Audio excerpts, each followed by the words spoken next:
진정한 예배는 자식이 부모를 존경하고 효도하는데 무슨 직분이 필요합니까?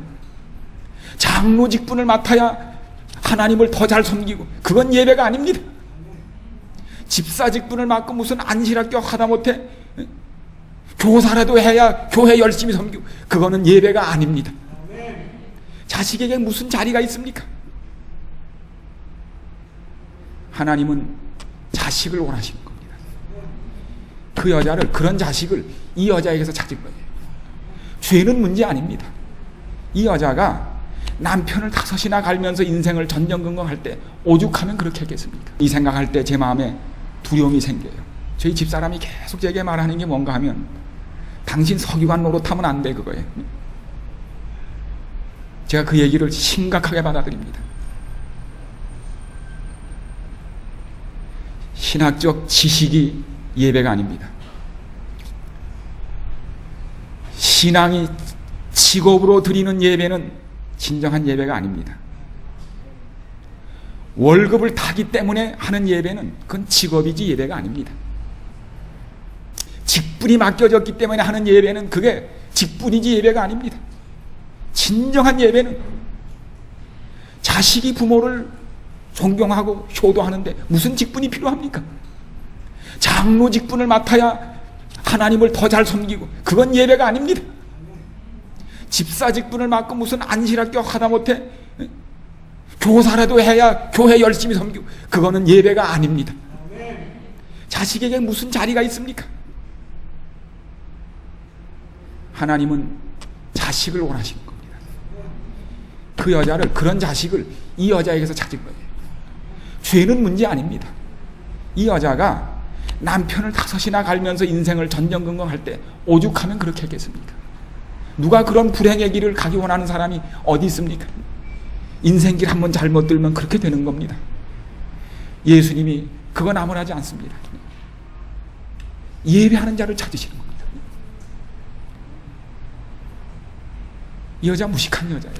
돈 없는 여자예요. 버려진 여자예요. 사회에서도 버리고, 그러나 예수님께서는 당신을 예배할 가장 효성스러운 딸로 찾으신 것입니다. 여러분, 정말 예수님이 재림하실 때 깜짝 놀랄 일이 일어날 겁니다. 전혀 우리가 생각하지 못했던 사람들이 구원의 자리에 이르는 놀라운 충격을 볼 것입니다. 우리가 태산같이 믿고 별처럼 생각했던 사람들이 구원의 자리에 이르지 못하는 충격을 볼 것입니다. 정말 마지막 일요일 협령이 뭐예요? 짐승의 표가요? 다른 거 아닙니다. 거래가 다 끊어진 다음에도 여전히 하나님을 사랑하고 예배하는 관계를 가진 사람만 추리는 것이 바로 뭐라고요? 그게 일요일 협령입니다. 사고 팔고 매매를 못하게 해서 곡간에 곡식이 없어질지라도 여전히 하나님을 사랑하는, 거래가 끊어져도 남아있는 관계, 그건 뭐밖에 없다고요? 부모와 자식 관계밖에 없습니다. 생명을 주고받은 사이에만 이 관계가 유지됩니다. 제가 교회 기관에서 설교할 때, 말씀드릴 때 그 말씀을 자주 드립니다. 여러분들이, 저나 여러분이, 저도 월급 타는 사람이에요. 저나 여러분이 정말 하나님과 어떤 관계에 있는지는 월급이 끊어져 봐야 한다고 그랬습니다. 정말 월급이 끊어지고도, 기관에서 쫓겨나고도, 감원이 되고도, 타산이 돼서 다 떨어져 나가고도 여전히 주님을 정말 변함없이 섬기고 사랑할지, 그때야 우리의 본색이 드러날 것이라고 얘기를 했습니다. 그러므로 여러분, 변함없이 주님을 사랑하시기를 바랍니다. 조건을 붙이지 마시기 바랍니다. 그게 부모와 자식 관계예요. 하나님이 그게 예배입니다. 예배가 다른 게 아니에요. 만드신 이를 예배하라는 겁니다. 창조주와 생명을 주고받은 사이의 관계가 예배입니다. 그게 예배예요. 주고받은 사이에는 거래가 필요 없게 된 겁니다. 거래를 끼워놓은 건 사단입니다. 그러므로 목사님이 여러분을, 교회가 여러분을 어떻게 대우하든지, 선거위원회가 여러분에게 자리를 주든지 안 주든지 변함없이 주님을 사랑하시기 바랍니다. 주님을 섬기고 예배하는데 무슨 자리가 필요합니까? 힘이 있고 능력이 있고 하나님이 맡기신 탤런트가 있어서 맡기시거든 하나님이 그 일을 하시기 위하여 주신 것이니까 마땅히 하는 것뿐입니다. 그게 아무 조건이 아닙니다. 바로 예수님께서 그 여자 찾아서 예루살렘을 뒤에 두고 그 여자를 찾아서 아침에 달려오셨던 이 사실을 생각해 보십시오. 그런데 그 많이 배우고 참 모태 교인이었던 니고데모에게는 그렇게 가르쳤는데도 그날 결심을 못했어요. 근데 이 여자는 우물가에 서서 얘기가 되는 그 여자는 금방 결심하고 알아채서 당신은 메시아라 이겁니다. 여러분, 하나님의 깊은 말씀과 구원의 계획을 신학을 공부하고 유학을 갔다 와야 깨닫는 게 아니에요. 저희 집사람이 지난번에 교회 시간을 쓰면서 그 얘기 하더라고요. 집사람이 학교에서 좀 교편도 잡고 이렇게 하다가 요새는 집에 있는데 집에 있으면 생각하니까 속이 상하는 일이 좀 있는 것 같아요. 근데 깨달은 게 있다는 거예요. 설거지하고 집안일 하면서 깨달은 게 있다는 겁니다. 예수님이 그 깊은 하늘 얘기를 제사장과 서기관들, 그 종교 지도자들한테 해서 그들이 말귀를 못 알아들었어요. 그런데 예수님 얘기를 제일 깊이 알아들은 게 누군가 하면 여자들이에요. 밥하는 여자들. 누구요? 마리아와 마르다. 제일 말귀를 잘 알아듣고 깊이 깨달은 게 여자들이에요. 그래서 가만히 집에서 생각하니까 그 생각이 나가지고 아주 기분이 좋더라는 거예요. 그러면서 종종 저한테 얘기해요. 내가 당신보다 거기까지만 얘기할게요. 예, 정말 마음의 문이 주님을 향하여 열려 있으면 예수님께서 진짜 깊은 얘기는 서기관 바리새인들에게 안 하셨습니다. 누구에게 하셨어요? 설거지하는 밥하는 여자들에게 하셨습니다. 물길로 나온 여자에게 하셨습니다. 내가 메시아라고 이 얘기 예수님께서 다른 사람에게 안 하셨습니다. 정말 깊은 얘기를 신앙 안 하셔도 괜찮아요. 설거지하고 계셔도 괜찮아요. 콩나물 다듬고 있어도 괜찮아요. 그저 별 다른 재주가 없어서 어디 가서 설거지만 하고 계셔도 괜찮다고요. 예수님께서 정말 당신을 사랑하는 사람에게 깊은 말씀을 하실 것입니다. 일생을 얼굴을 가리고 살았던 여자입니다.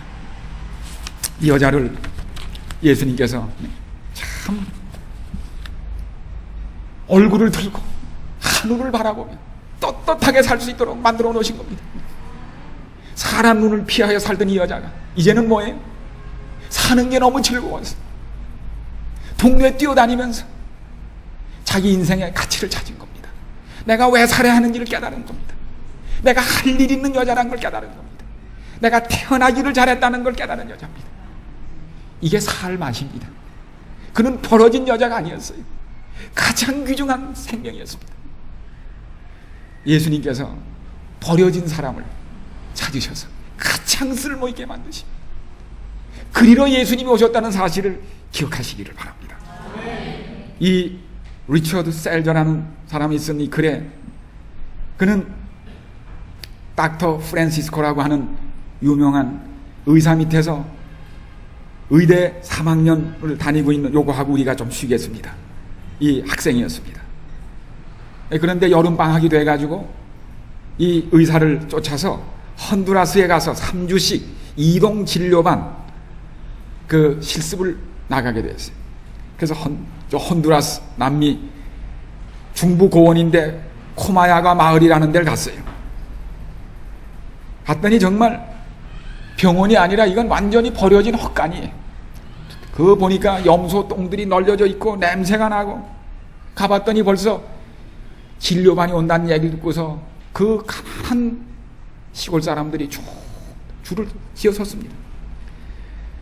근데 그 중에 그 줄 가운데 하나에는 검은 수건으로 이렇게 앞을 가리고 있는 어린 소녀가 다 기다란 그 참 잘 맞지도 않는 옷을 여기다 원피스를 걸치고서 그 더러운 시커먼 헝겊으로 이렇게 앞을 가리고 엄마와 함께 줄에 서 있었어요.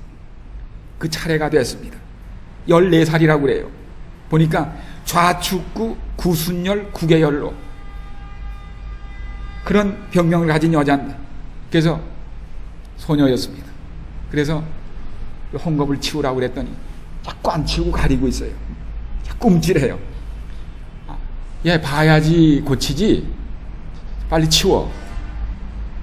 그랬더니 마지못해 이걸 치우는데 보니까 깜짝 놀랐어요. 이빨 하나가 여기 이렇게 삐죽이 나왔는데 불이 없는 새같이 여기가 다 터져 있는 거예요. 이빨이 하나가 이렇게 나와 있고 정말 추한 모습이었어요. 그래서 그걸 가리고 있는 겁니다. 이름이 이멜라라고 그랬어요. 이렇게 사진을 엑스레이를 찍은 다음에 이 의사가 에휴 불쌍하구나, 내 입술 고쳐주마, 성형 수술을 해주겠다고 그랬습니다. 그리고는 여기 마취를 시작했는데 갑자기 맥이 뛰기 시작하더니 맥이 오르기 시작하는데 180으로 올라요. 혈압이 막 오르더니 체온이 42도 이상으로 막 오릅니다. 고열에다가 갑자기 이상한 현상이 막 일어나는 거예요. 그래서 얼음을 찾았지만 얼음도 없고 심전도가 막 엉망이고, 이 의사가 놀래가지고 장갑을 벗고 막 복부를 만지면서 정맥을 누르며 야단했지만 혈압은 내리지 않고 열은 그냥 오르더니 이 아이가 그만 죽어버렸어요. 자리에서 순식간에 죽어버렸습니다. 맥박이 딱 그쳐버렸어요. 어이없는 일이 한증막같이 이 뜨거운 수술실에 이 땀으로 범벅이 된 제 의사가 가만히 서 있었습니다. 움직이질 못했어요. 너무 충격을 받았어요. 옆에 있던 이 셀저라고 하는 의대 학생이 선생님, 제가 나가서 말씀을 드리겠습니다. 그랬더니 내가 나가지. 둘이 뜰로 나갔습니다. 뜰에 나갔더니 그 엄마가 나무 밑에다가 자리를 펴고 앉아 있었습니다. 무릎 위에는 그 딸이 제쳐놓은 검은 천 헝겊을 이렇게 무릎에다 펴놓고 그걸 쓰다듬고 앉아 있었습니다. 떠듬거리는 말로 그 프란시스코 의사가 떠듬거리는 스페인어로 아주머니, 따님이 마취해서 그만 깨어나지를 못했습니다. 제가 최선을 다했는데 죄송합니다. 그리고는 말을 더 못하고 칵 서 있었습니다. 그 다음엔 볼의 경련이 이렇게 일어나고 눈에서는 눈물이 주르르 흘렀어요. 의사의 눈에서. 그러더니 어머니가 가만히 계시더니 의사 선생님, 너무 걱정 마세요. 그래도 우리 딸애가 예쁜 얼굴로 세상을 마치게만 해주신 것으로도 하나님께 감사드리고 싶군요. 이제는 더 이상 우리 아이가 이 보재기를 가지고 앞을 가리지 않고 지나게 됐으니, 세상을 마치게 됐으니 그것만으로도 그저 감사할 뿐입니다. 그러더니 자리에서 다행히요, 예쁜 얼굴로 하나님을 뵐 수 있게 돼서 그것만으로도 저는 위안을 삼겠습니다. 그러더니 눈물을 주르르 흘리더니 자리에서 일어나서 그 수건을 싸가지고 자리를 떴습니다. 아니, 아직 이 칼은 내지도 않았는데, 예, 내일 걔 오빠가 와서 이멜다를 가져갈 것입니다. 그리고는 자리를 떠나갔습니다. 정말 엉엉 울고 싶은 심정이었다고 했습니다. 다음날 이 클리닉 뒷문으로 단가가 왔습니다. 이 풀을 덮은 풀로 만든 그런 단가가 왔는데 거기에 그 아이가 실려나가고 있었습니다. 이 셀저는, 의대 학생은 주머니를 뒤져서 돈을 얼마 내놓으냐, 아주머니 이걸 갖다가 아이 무덤에 꽃이라도 좀 사다 놔주세요. 그리고 돈을 그랬더니 무슨 말씀이에요? 별 말씀은요. 우리 애는 아주 예쁘게 됐어요. 의사 선생님은 정말 하나님 같은 분이라니까요. 우리 딸을 그렇게 예쁘게 만들어 놓으셨으니. 그래서 이 셀저가 아니 이상하다, 마취하다 죽었는데 무슨 수술인가. 그래서 그 시체를 이렇게 덮은 거를 열고 봤더니 거기에는 잠자듯이 누워있는 이멜다가, 어린아이가 누워있는데 입술은 깨끗하게 꾸며져 있었습니다. 작은 봉합선 하나를 남기고 깨끗이 꾸며져 있었어요. 보기 흉하던 앞니도 보이지 않고 코가 흐르던 여기도 다 꿰매져 있었고, 이 밤새 그 의사가 혼자 그 어머니의 마지막 소원을 이루어주고 싶어서 혼자 들어가서 여길 다 수술을 해놓은 겁니다. 어머니의 소원을 이루어 주신 겁니다. 사랑하는 여러분, 인생을 5번 꿰맸지만 계속 터져서 가릴 것이 없이 인생을 가리고 살던 이 여자를 예수님께서 찾아가셔서 깨끗이 꿰매주시고 이제는 얼굴을 들고 떳떳이 살게 해주신 그분이 바로 이 여인을 찾아오셨던 하나님 예수 그리스도이십니다. 참으로 그의 팔자를 고쳐주셨습니다. 사랑하는 여러분, 우리의 인생이 아무리 터지고 꿰졌어도 예수님 한 번 만나면 우리는 버려진 인생이 아니라 가장 주님의 사랑을 받는, 주님의 영원한 사랑과 관심의 대상인 하나님의 자녀가 된다는 이 놀라운 사실을 기억하시기를 바랍니다. 참으로 주름살 펴고 삶의 기쁨에 넘친 그런 삶을 우리도 살 수 있는 것입니다. 이제 우리 이 세상의 모든 것은 행복도 끝이 있습니다. 고난도 끝이 있습니다.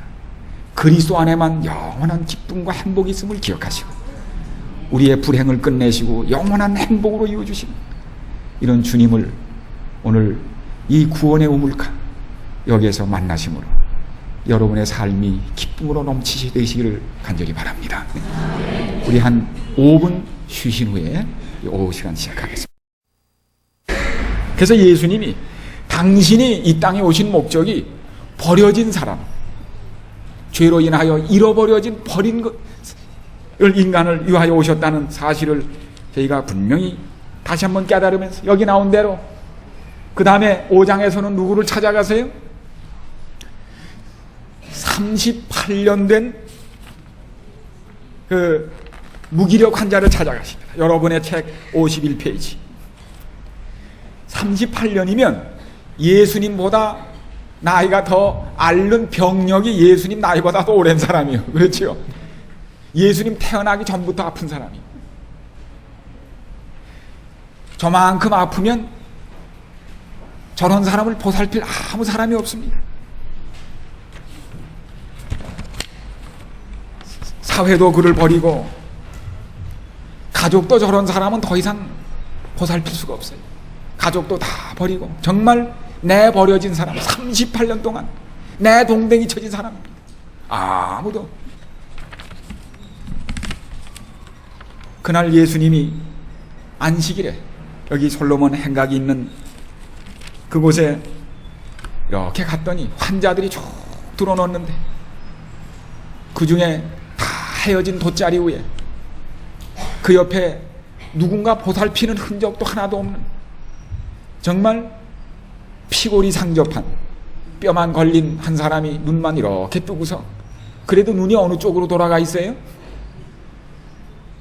베데스다 뭐 쪽으로 돌아가 있어요? 왜요? 혹시 물이 동하면 저기 들어가면 낫지 않을까? 사람이 끝까지 희망을 가지고 있는 겁니다. 참 사람의 목숨이 모져요. 그렇죠? 네. 그만하면 이제 죽기를 각오할 것 같은데 그래도 또 살고 싶어 하는 거예요. 왜 그런 줄 아세요? 생명은 탄생시킬 때 죽음과 같은 고통을 치르고 났습니다. 탄생시킬 때. 그렇기 때문에 이 생명은 죽음과 같은 고통을 이길 수 있는 힘을 가지고 태어납니다. 그래서 사람은 고생 생각하면, 고생하거나 인생이 어려워진 것 생각하면 다 자살할 것 같죠? 자살 안 합니다. 왜요? 고통을 이기는 힘이 이미 탄생할 때 주어졌어요. 어머니가 아이 낳을 때 어떻게 해요? 죽을 고비를 남기고 납니다. 고통을 이기는 힘이 주어집니다. 예수님이 그를 찾아가셔서 여기 5장에 보면 예수께서 그 누운 것을 보시고 병이 벌써 오랜 줄을 아시고 다 그 38년간 누워있은 그 기구한 운명과 고통을 다 아시고 내가 낫고자 하느냐. 그래서 38년 된 내동정이 처진 인간을 살려내셨습니다. 그래서 이 사람을 영어로 38년 동안 아무 힘없이 누워 있었기 때문에 the impotent라고 그래요. 임포라는 것은 무기력이란 뜻입니다. impotent, 무기력. 이 사람을 예수님이 안식일에 회복시키셨습니다. 새 생명을 주셨습니다. 이래가지고 이 사람을 뭘 만들었어요? important, 중요한 사람을 만들었어요. VIP를 만들어 놓으셨습니다. 이 사람이 요한복음 5장의 주인공이 됩니다. 이렇게 쓸모없이 버려진 아무짝에 38년 동안 폐기 처분됐던 쓰레기통에 버려진 쓰레기와 같았던 사람을, 망가진 사람을 찾아가지고 뭘 만드셨어요? 요한복음 5장 주인공을 만들어 놨습니다. 예수님의 손에 들어가면 그렇게 됩니다. 제가요 앤드류스에 있을 때 거기 학생들이 이렇게 갖다 놓은 못 쓰는 그 물건들이 있는 걸 지나가다 보니까 이렇게 그 자전거 타는 모습으로 만든 스테인레스로 만든 건데 아주 모양이 좋은데 이렇게 버려져 있더라고요. 보니까 이게 태양열로 움직이는 거예요. 그래서 제가 문득 그걸 집어가지고 그 태양열 받는 리셉터가 있는데 그걸 휴지로 이렇게 닦았어요. 닦은 다음에 태양에 이렇게 놨더니 그게 자전거 타는 모습인데 막 움직이기 시작하는 거예요. 이게 태양 에너지가 태양을 쪼이니까 그 에너지가 나와가지고 막 자전거를 좋으면서 달려가는 거예요. 달려가는 건 아니에요. 거기서 저니까 막 뛰는 거예요. 제가 그때 이걸 생각했습니다. 쓰레기통에 버려졌는데 이게 보니까 그 태양을 받는 그 여기 면에 그게 이제 에너지를 받거든요. 그럼 그 에너지가 움직이게 해요. 태양이 저게 에너지입니다. 그 태양열로 움직이게 만든 거예요. 그러니까 이걸 닦아주질 않아가지고 태양이 차단되니까 이게 고장 난 줄 알고 버린 거예요. 바로 38년간 무기력하게 누워있는 이에게 생명의 에너지의 근원이 되시는 주님이 그에게 비쳤을 때 그가 벌쩍 일어난 겁니다. 돗자리를 걷어서 메고 과거를 청산하고 일어나 내 자리를 들고 걸어가라. 이 한마디 속에 다 헤어진 돗자리 같은 과거 자기 인생이 정리가 되고 그걸 메고 걸어간 겁니다.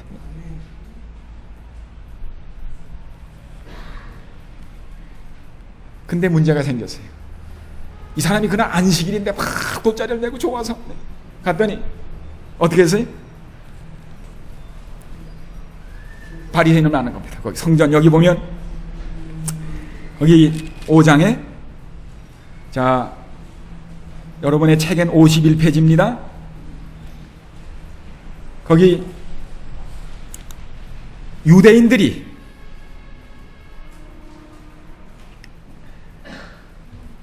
이 사람을 만나서 아니 너 오늘 무슨 날인데 짐 지고 돌아다니냐 이거예요.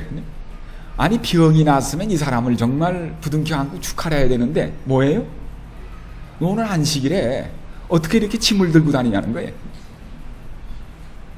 그게 유대인입니다. 그랬더니 이 사람이 뭐라고 대답했습니까? 여기 보세요. 여기 대답하되 나를 낫게 한 그가 자리를 들고 걸어가라 하더라. 한데 저희가 묻되 너더러 자리를 들고 걸어가라 한 사람이 누구냐 하되 고침을 받은 사람이 그가 누구인 줄 알지 못하니 예수님께서 벌써 그 자리를 피하셨기 때문이 나중에 예수님이 그 사람을 만났을 때 이 사람이 다시는 죄를 범하여 더 심한 것이 발생하지 않더라고 말씀하셨을 때 이 사람이 예수님을 그 사람한테 가서 내가 그 사람을 찾았다고 그러면 그 사람들도 믿을 줄 알고 그랬더니 이 사람들이 예수님께 와서 항의를 시작했습니다. 당신이 도대체 누군데 안식일에 이런 짐을 들고 오라가 하시오. 왜 안식일을 범하게 만드시오? 그때 예수님께서 무슨 말씀하셨어요? 우리 아버지가 일하시기 때문에 나도 일했다고 했습니다. 이때 예수님이 처음으로 뭘 내놓으셨는가 하면 자기 신분증을 내놓으셨습니다. 지금까지 예수님은 당신을 감추고 일하셨습니다. 이때 처음으로 예수님이 당신 누구요? 무언데 이런 일 하시오? 그때 예수님이 신분증 내놨습니다. 그 신분증 내놓으실 때 그걸 어디와 연결시켰어요? 안식일과 연결시켜 놓으셨습니다. 예수님을 분명히 드러내는 신분증이 뭡니까? 안식일입니다. 안식일에 일할 수 있는 분은 하나님밖에 없습니다. 하나님이 안식일에 일하지 않으시면 큰일 납니다. 왜요? 태양이 안 떠요. 바람이 안 불어요. 곡식이 자라질 않아요. 씨앗이 트질 않아요. 다 죽어요. 그다음에 안식일에도 병자가 낫나요? 안 낫나요? 의사는 놀아도 의사는 쉬어도 병은 나요? 안 나요? 사실 병은 의사가 고치는 게 아니에요. 의사는 찢어서 이렇게 바늘로 꿰매놓으면 붙이는 건 누가 하세요? 하나님이 붙이는 거예요. 뼈를 썰어가지고 이렇게 해놓으면 붙이는 건 누가 붙이시는 거예요? 하나님이 붙이시는 거예요. 근데 의료수가는 의사가 다 받잖아요. 사실 의사들은 하나님이 진짜 모든 걸 다 하시고 옆에서 조수하는 거예요. 안식일에도 그걸 하시는 겁니다. 고치시고 먹이시고 하는 모든 인간을 위한 그건 안식일에 일하도록 허가난 분은 하나님밖에 없어요. 이래서 예수님이 안식일을 통하여 자신을 드러내신 겁니다. 이것 때문에 벌써 뭐이 들리는 거예요? 돌이 들려집니다. 예수님이 십자가로 가는 길에 안식일과 당신을 연결시켰기 때문에 그게 죽음의 원인이 가는 것을 보게 됩니다. 예수님이 정말 안식일을 중요히 여기셨는가? 중요히 여기셨습니까? 당신의 죽음을 각오하고라도 안식일을 드러내셨습니다. 게다가 제가 시간 없어서 이거 다 못합니다. 여기 아주 중요한 문제를 다뤘습니다. 128페이지. 128페이지 보세요. 요한복음은 128페이지가 아니고 53페이지. 네, 여러분의 책 53페이지. 제가 이걸 한마디만 요약을 하고 지나갑니다. 왜냐하면 요한복음은 다른 세 복음서하고 다릅니다. 이거 언제 쓴 책이라고요? 1세기 말에 쓴 책입니다. 벌써 복음서가 나온 지 30-40년이 지난 다음에 쓴 책이에요. 1세기 말입니다. 요한이 요한복음을 쓸 때는 1세기 말, 그때 교회들이 안식일과 침례와 성만찬에 대하여 어떻게 생각하고 있는지가 거기에 반영된 겁니다. 그렇지 않겠습니까?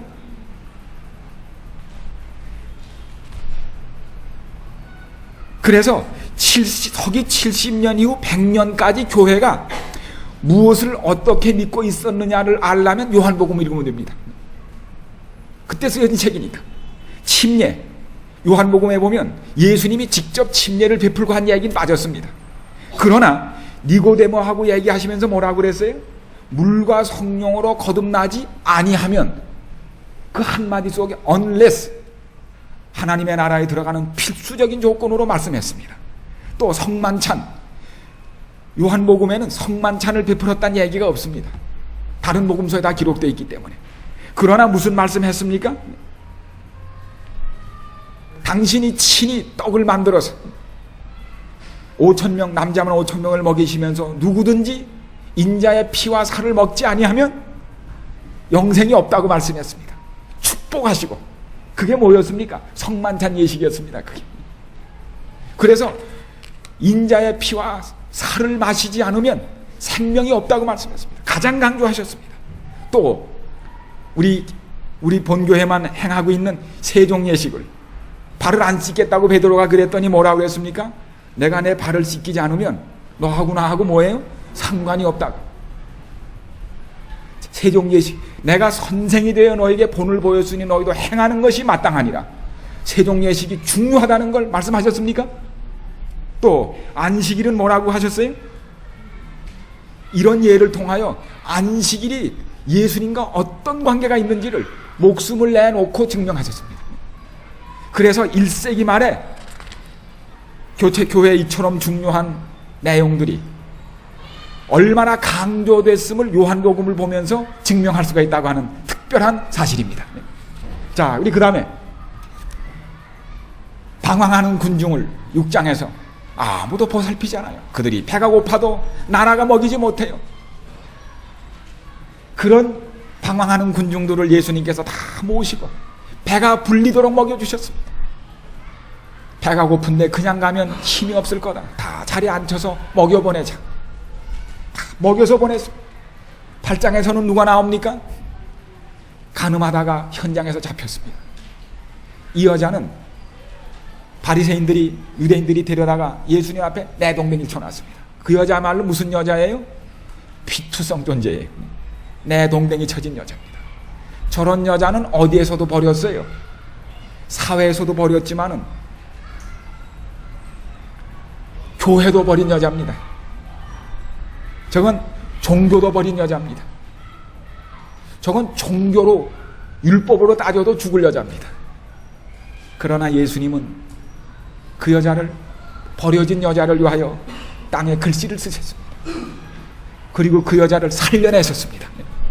여러분, 때때로 교회는 할 수 없어서 도덕적 이유 때문에 버린다 할지라도 출교를 시키는 경우가 있어도 하나님은 여전히 그도 또 구원받아야 할 영혼인 놀라운 관심을 가지신 분이라는 사실을 기억하시기를 간절히 바랍니다. 참 버려진 여자. 이 요한복음을 쭉 읽어보면 예수님이 누굴 찾아다니신 거예요? 버려지고 잊혀진 인간들을 찾아다니신 겁니다. 잃어버린 자를 찾아다니신 겁니다. 교회가 버렸어도 예수님은 또 뒤지시는 거예요. 가서. 교회가 버린 쓰레기통을 또 뒤져서 또 찾아내시는 겁니다. 9장에서는 뭐예요? 나면서 속용된 사람, 사회가 버리고 광명한 세계로부터 버림을 당한 사람이 그를 찾아서 눈을 뜨게 하셨습니다. 이 하나하나를 생각하면 정말 이 땅에 오신 주님의 잃은 자를 찾아서, 버려진 자를 찾아서 오신 주님의 놀라운 사랑을 깊이 생각할 수밖에 없습니다. 예수 하나님을 이렇게 마음과 피부로 깊이 느낄 때 비로소 우리의 가슴이 뜨거워지는 것입니다. 그분의 생명이 우리에게 느껴지는 것입니다. 정말 하나님 좋은 분입니까? 이분이 하나님이세요. 이 예수님이 하나님이시라고요. 하나님이 어떤 분일까?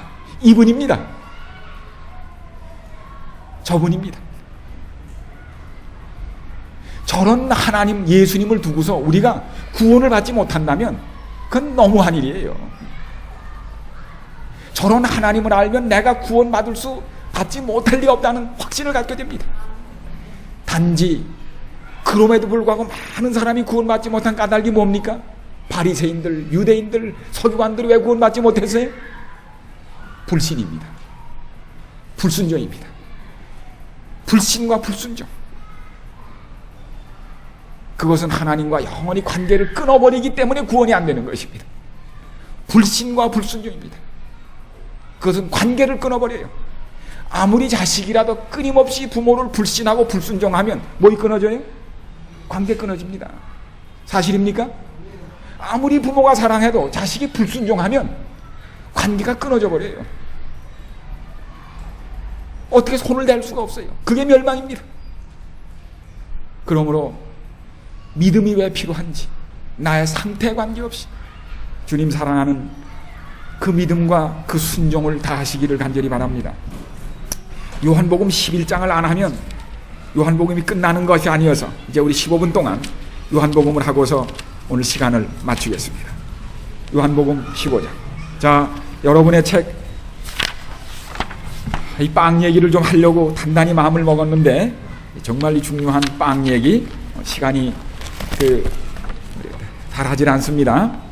그래서 그 예수님이 친히 만들어 먹이셨던 그 빵, 생명의 빵, 우리 먹어야 삽니다. 그런데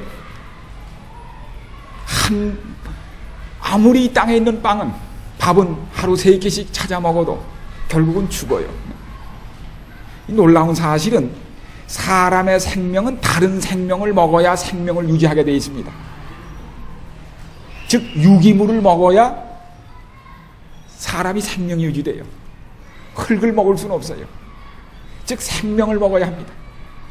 그래서 밥을 먹는 까닭은 쌀에 있는 생명을 뺏어 먹는 겁니다. 좀 더 심하면 소를 잡아서 소 생명을 뺏어 먹는 거고, 그래서 너 죽이고 나 살자입니다. 그게 배추 죽여서 먹고 나 사는 거예요. 다른 사람 다른 거 생명 뺏어서 내 생명 취하는 게 그게 음식이에요. 오늘도 쌀 많이 죽여서 먹고서 지금 우리가 살아다니는 겁니다. 그래서 빵 만들자면 미랄이, 빵 한쪽 만들자면 수없이 미랄이 죽어야 합니다. 막 죽어가지고 갈려가지고 완전히 부서진 다음에야 생명을 제공합니다. 그 예수님께서 뭐라고 그랬어요? 한 알의 밀이 떨어져서 죽어야 너희가 산다 이겁니다. 그래서 내가 너희 살리려고 죽는다 이겁니다. 근데 한 번 먹으면 죽지 않는 빵은 없을까? 근데 밀이나 현미, 쌀에는 24시간 이상 가는 생명이 없어요. 자꾸 먹는 이유가 뭔가 하면 그게 오래 못 가거든. 근데 영원한 생명이 있는 빵이 있으면 그거 먹으면 영원히 살 거 아닙니까? 바로 예수님이 그 빵이 되시기 위해, 당신이 생명이니까 부서지신 겁니다. 하나의 미랄이 되셔서 생명의 빵이 되신 겁니다. 이 빵을 먹으면 이게 영원한 생명이 있기 때문에 우리에게 뭐 오는 거예요? 영원한 생명이 오는 겁니다. 그래서 내 생명 너에게 줄 테니까 먹고서 영원히 살아나는 거예요. 그게 성만찬이에요. 그게 생명의 빵 얘기입니다. 이만하면 요한복음 6장이 됐습니까? 여기서 먹는 문제가 완전히 해결되는 겁니다. 완전히 해결되는 겁니다. 생명의 빵. 자, 요한복음 11장. 요한복음 11장. 여러분의 책은 75페이지입니다.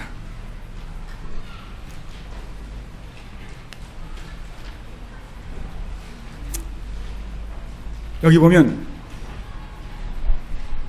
예수님이 돌아가시기 이제 3개월밖에 남지 않았습니다.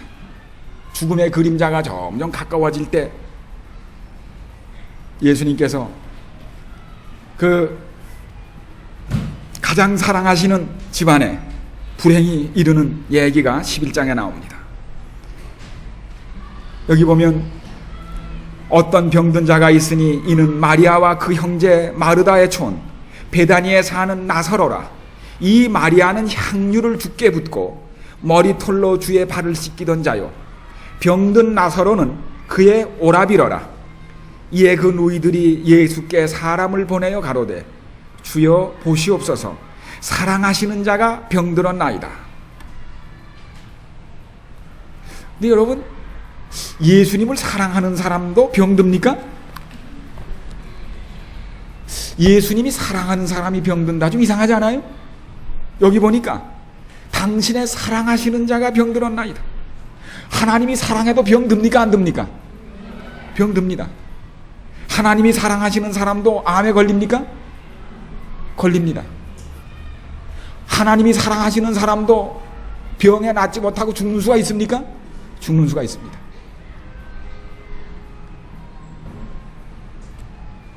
그러나 하나님이 사랑하시는 자가 병들거나 죽었을 때는 그거는 목적이 다릅니다. 그러므로 여러분, 병문안 가셔서, 암이나 아픈 사람 문안 가셔서 병문안이라고 가가지고 아이고 집사님 내 말씀드렸죠, 평소에 건강법칙 지키시라고, 그렇게 하지 마시기 바랍니다. 그건 위문이 아니고 고문이에요, 고문.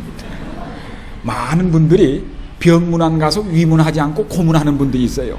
그러지 마시기 바랍니다.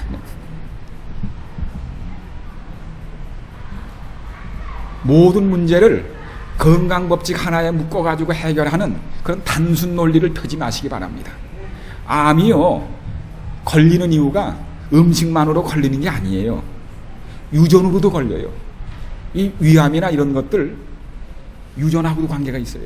그 원인이 수없이 많습니다. 아무리 건강식 해도 공기, 오염, 많은 유전적 원인 수십 가지, 100가지 원인으로 암이 걸려요. 그걸 건강법칙 위반이라고 가서 이미 죽음의 그림자 속에서 고통당하는 사람에게 또 한 번 고문하지 마세요. 그거는 바른 말이 아닙니다. 우리가 정말 자비를 가져야 합니다.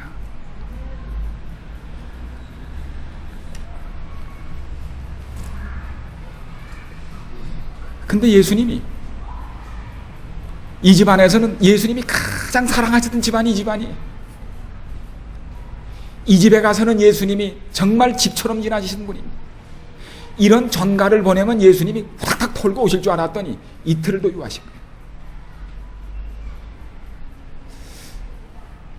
그러더니 제자들이, 왜냐하면 예수님이 이 말씀을 받은 데가 어딘가 하면은 이런 소식 받은 데가 요한복음 10장 그 뒤에 보면은 10장 40절에 보면 요한이 예수님에게 침례를 베풀던 그곳에 있었습니다. 거기서 이 소식을 받았어요. 근데 예수님이 딱 나사로가 병들었다는 얘기를 듣는데 예수님 태도가 냉정하게 보여요. 그래? 그 죽을 병 아닌데. 그리고는 잊어버리신 거예요. 제자들 보기에. 그때 제자들의 마음속에 참 마음에 오해가 확 들어왔습니다.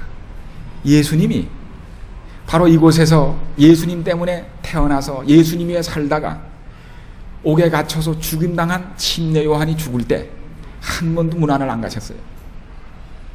그러더니 예수님이 또 이러는 거예요. 이런 분을 위해 우리가 죽으라고 섬기고 봉사하다가 죽거나 이렇게 되면 또 이러지 않을 거냐 이거예요.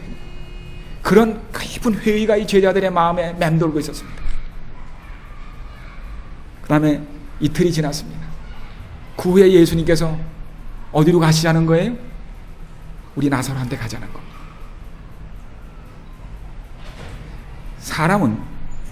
사람이 잊어버렸을 때 하나님은 기억하십니다. 나사로가 잠들었노라. 그러면 가 깨우면 되겠군요. 아니다, 죽었다. 그러나 내가 거기 있지 않았던 것을 인하여 감사하게 생각. 드디어 거기 갑니다. 갔을 때 예수님이 동네에 들어가지 않으셨습니다. 그 마르다를 불러내셨습니다. 마리아는 남아있고 마르다가 뛰어나왔습니다. 예수님은 아이고 우는 거기 들어가서 같이 정신이, 거기서는 말씀을 하실 수가 없어요. 그래서 불러내셨어요. 동네 밖으로. 이때 마르다가 예수님께 드린 말씀이 뭐예요? 말이 거기 보면 주여 여기 계셨으면 내 오라비가 죽지 아니하였겠나이다. 예수님 빨리 안 오셔. 여기 안 계셔 죽었답니다. 예수님께서 내 오라비가 살리라. 마르다가 가로되 마지막 날 부활에는 다시 살 줄을 내가 아나이다. 이거 보니까 예수님이 모든 비밀을 다 말씀하신 이 마리아와 마르다 집안에서 사람이 죽으면 어떻게 된다는 얘기를 분명히 어떻게 하신 거예요? 죽으면 천당 간다고 가르치지 않은 게 틀림없습니다. 마지막 날 부활에는 다시 산다는 걸 믿고 있었습니다. 만약에 천당 간다고 가르쳐 놓으셨으면 그날 예수님께서 걱정 마라, 천당 갔다, 천당 갔다 그러실 거 아니에요. 그때 예수님께서 무슨 말씀하셨어요? 나는 부활이요 생명이니 나를 믿는 자는 죽어도 살겠고 무릇 살아서 나를 믿는 자는 영원히 죽지 아니하리니 이것을 내가 믿느냐. 가로되 주여 그러하여다. 주는 그리스도시요 세상에 오시는 하나님의 아들이신 줄을 내가 믿나이다. 무덤으로 가자. 근데 많은 유대인들이 같이 쫓아갔습니다. 통곡을 하고 옵니다. 그때 보면 예수님께서 눈물을 흘리시더라 우셨습니다. 이때 예수님이 우신 까닭은 나사로가 불쌍해 우신 거 아닙니다. 나사로는 지금 살리러 가셨습니다. 왜 우셨는 줄 아세요? 이 슬픈 죽음은 슬픈 겁니다. 생명의 구주인 당신이 생명이 여기 있는데 이 죽음은 문제가 아니에요. 당신이 있기 때문에. 생명이신 당신을 옆에 놓고 당신은 거절한 채로 죽음을 운명처럼 받아들이는 인간이 불쌍해 오신 겁니다. 그 다음에 무덤에 갔습니다. 유대인은 죽은 지 3일까지는 혹시 혼수 상태가 아닌가 하고서 아직도 죽음으로 마지막으로 치질 않았습니다. 3일이 지나면 진짜 죽는 겁니다. 예수님이 왜 나흘째 오셨는가 하면은 나흘째 죽음을 확신시키기 위해 나흘째 오신 겁니다. 예수님이 무덤에 오신 다음에 어떻게 하셨어요? 돌을 치우라고 했습니다. 그럴 때 뭐라고 그랬지요? 마르다가 가로되 주님 이만하면 참배가 끝났으니까 그냥 가시지요. 냄새가 납니다. 그때 예수님께서 뭐라고 그러셨어요? 너는 어떻게 하라고요? 내 말이 내가 믿으면 하나님의 영광을 보리라 하지 아니하였느냐? 여러분, 우리는 눈에 보는 것을 믿지 말고 내 말을 믿으라고 그랬습니다. 냄새를 믿지 말고 내 말을 믿어야 합니다. 상식을 믿지 말고 하나님의 말씀을 믿어야 합니다. 무덤 문이 열렸습니다. 치워놨습니다. 하나님의 음성이 들릴 수 있도록. 드디어 맑고 드높은 예수의 음성이 죽은 자의 귀를 울렸다. 예수께서 말씀하실 때 신성은 인성을 통하여 번뜩였다. 마지막 표적입니다. 그때 예수님께서 나사로야 나오라. 이 음성이 울릴 때 신성이 인성을 통하여 번뜩였다고 했습니다. 생명이 예수님의 말씀을 통하여 무덤 속으로 들어갔습니다. 생명의 에너지가 들어가 버린 겁니다. 썩어 냄새가 나던 나사로의 쇠포가 회복되고 호흡이 일기 시작합니다. 그가 일어난 겁니다.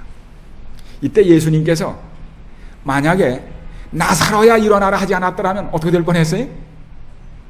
그냥 일어나라 그랬더라면 그 동네 거기에 있는 무덤들이 다 일어날 뻔했어요. 나사로만 일어나라 그러신 겁니다. 예수님이 죽은 사람 살리신 몇 예가 있는데 그때마다 꼭 이름을 불렀습니다. 왜냐하면 다 일어나거든. 아이야 일어나라, 소녀야 일어나라, 과부의 청년아 일어나라, 그만 불렀습니다. 여러분, 예수님이 부활을 시키실 때는 아는 사람을 부활시킵니다.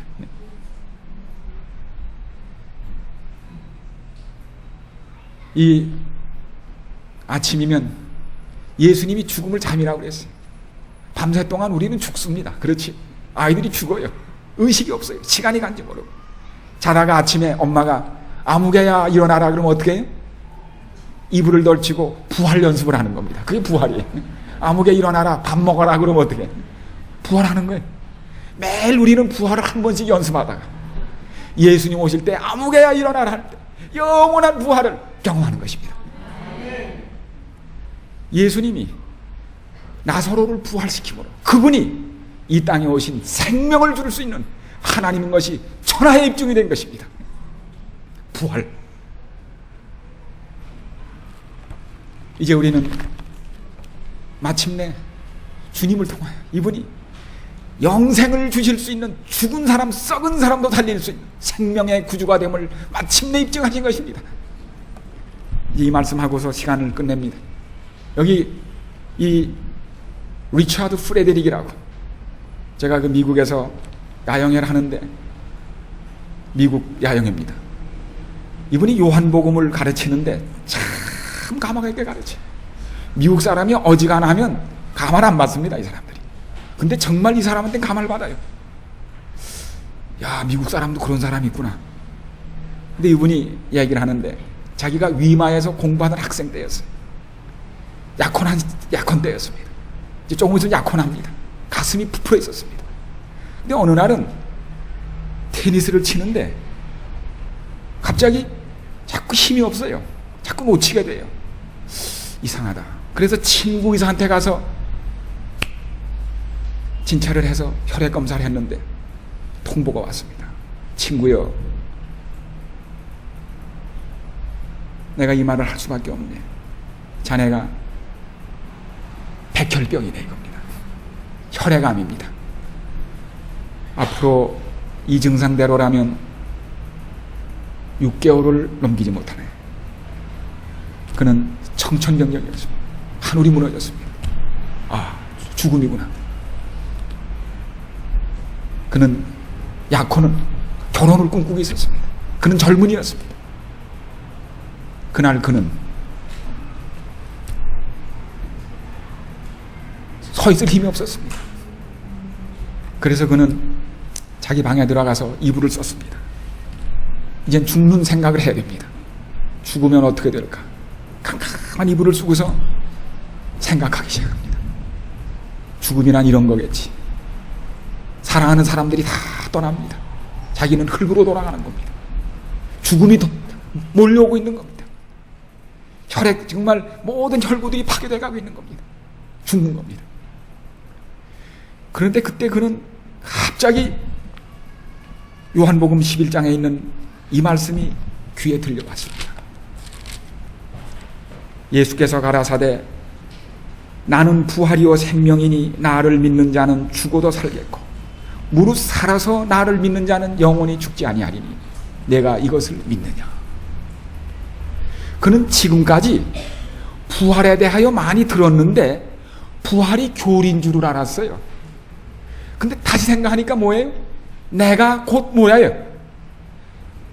부활이 교리가 아니고 예수님이 내가 부활이라는 걸 깨달았습니다. 아, 예수님이 부활이구나. 내게 예수님이 계시지 않는가 이겁니다. 이것을 확신하는 순간에 갑자기 자기 가슴이 뛰기 시작했습니다. 새로운 생명이 느껴지기 시작했습니다. 자기도 모르는 힘이 솟았습니다. 자기가 이상히 여겨가지고 친구에게 다시 갔습니다. 여보게, 내가 좀 이상해. 다시 좀 혈액 검사해줘봐. 흔적도 없었습니다. 그는 부활한 겁니다. 그가 그 얘기를 하면서 저는 죽었다가 부활한 사람이라는 겁니다. 예수님이 부활이 교리가 아니라 예수님이 부활이더라는 겁니다. 그는 거기에서 자기 진로를 바꿔서 목사가 되기로 결심하고 결혼하고 지금 대총회 본부가 있는 거기에서 큰 교회 목사로 열심히 일을 합니다. 그는 지금도 자기 마음에 세상에 대한 애착과 사랑이 생기면 공동묘지로 간대요.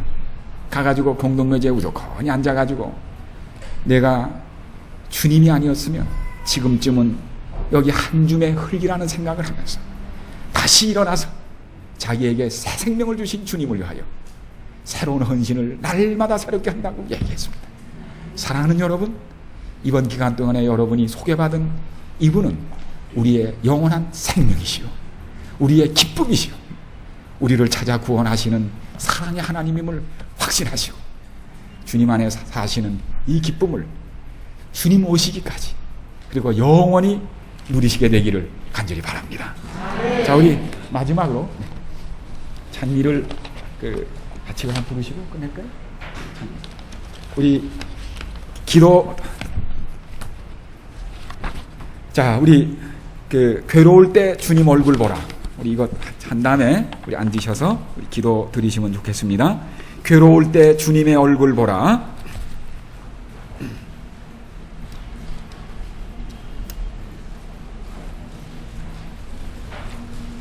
우리 찬미가 없는 겁니까? 없습니까? 네. 자, 우리 아시는 1절만 부르고 그럼 기도 드리시겠습니다.